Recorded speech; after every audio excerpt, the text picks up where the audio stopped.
Hi, I'm Maribeth Quinn, a mixed media collage artist, and today I'm going to talk about this painting, Blooming Sunshine, that really was a challenge to stick with and keep making the decisions that would bring it all the way to the end. This is a skill that I'm still working on. So I have my papers all laid out that I'm interested in starting with. I'm just attracted to these colors, and I'm not real sure what I want the color scheme to be in the long run, but I'm starting here. And I thought I would do a video about this little painting journey here because it really reminded me again how much of painting is about making decisions along the way. Like, you can choose a color palette when you start out, or you can choose maybe a subject matter even, or a vibe, but in the end, chances are the painting itself will have taken on a life of its own. And really coming out the other end with something that you like is all about learning the skills of thinking on the go, making decisions as they arise, as the problems arise. And sometimes that's really difficult because you've put in time, you've put in a lot of, you had plans to start out with, and it just may be heading in a different direction. Now, this doesn't mean that you always only follow what's happening on the page. Sometimes if you really know where you want it to go, then you hold fast and you keep directing it that way. But sometimes, like in this case, I had a general idea about what I wanted to do. I was trying to scale up from smaller paintings to this 11 by 14 size, and I knew that I wanted something really a high contrast of color, so maybe some complementary color going on. But other than that, I really was depending on my papers to sort of dictate where this was going to go. So as you can see, I'm just placing the first layers on here. I'm using a lot of orangey yellow, a bit of gold, and then on the other side of that, I've got this sort of bluish purple, and then I have a bit of a red violet. And that's all fine. It's sort of is staying on that opposite side of the color wheel, but as you'll see, as I go on further, it starts to become really evident that I've got to begin making choices about what is going to make this work and what is actually standing in my way. But right now, I'm just generating. So I'm in the generative stage where I'm just putting stuff on the page that I can work with.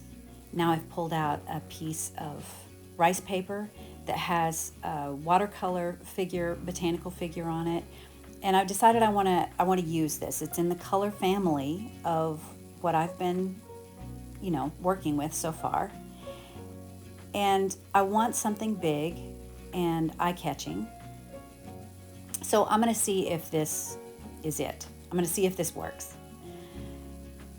The thing about working with these papers, and really just doing artwork in general, is that you always have to be willing to give things up. Like, I just took that piece of paper, tissue paper, off with that really hot gold on it because it was, at least right now, drawing a lot of attention, and I really wanted to see where this big focal piece needed to go. So I took that off, and now I'm finding a place for this to land, and I'm carefully putting some medium on it because it does have a lot of watercolor, and if I go over it too many times with my brush, it will start to move around. So I made sure that I had plenty underneath it, plenty of medium, and also on the top. And the same with this piece.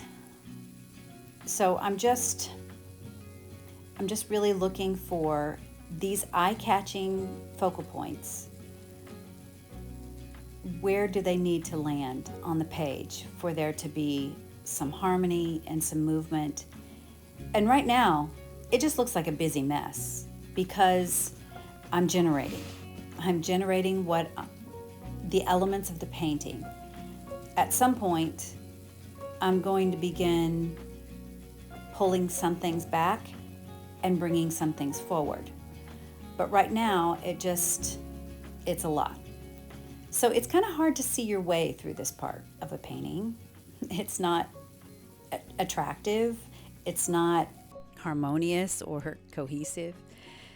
But you just keep forging on and trying to direct things this way or that way. So that's what I'm doing here. I'm putting some extra watercolor on the top of that focal point because I need those colors to come forward and really dominate the painting, because there's a lot going on in the background. So one of the ways to push that back is to bring those focal points forward with more intense color, with more definition, and those other things in the background will naturally fall back. I can also do some obscuring with some tissue paper or something, like put something over it that will allow those figures in the back to show through, but they're more obscured. So now I'm just picking out, what do I want to highlight and what do I want to put some papers over and make more of a cohesive background. So I'm really focusing. Now I have my watercolor brush pens and I'm adding some intense color just in certain areas, and then coming on the back end with a brush loaded with water and just blending it all out. So I'm defining the edges of these focal points just with a slight line, and then coming in with water on the inside of the figure so that the outside retains the definition but the inside is blended. It just really helps it to stand out and, like I said, to come forward. So I'm trying to add to this focal piece over here and get a good balance of what are the figures that are going to be in the front and how do they interact? Are they balanced across the painting? So this part can be kind of uncomfortable, honestly. This painting, I wasn't sure was going to come together because it just wasn't working the way I wanted it to for a long time. And so it really has to become this experiment in just sticking with it to see what happens. Because if I had been needing that affirmation that it was all going to turn out all right in the middle of the painting or even at this point, then I never would have gotten it. I never would have moved forward. And so having that willingness to just have this painting be a learning experience as opposed to something that I really like or would want to hang or might sell is really important. It's like you have to be willing to give it up until the second that you see it come together.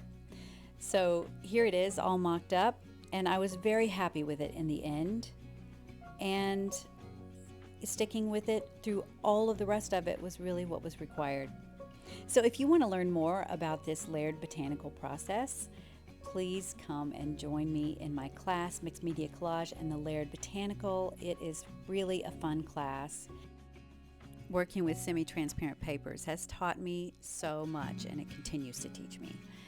And also, I have a free webinar coming up about how you can connect with your creative purpose and really figure out how to get out of your own way when it comes to your emotional life interacting with your art practice.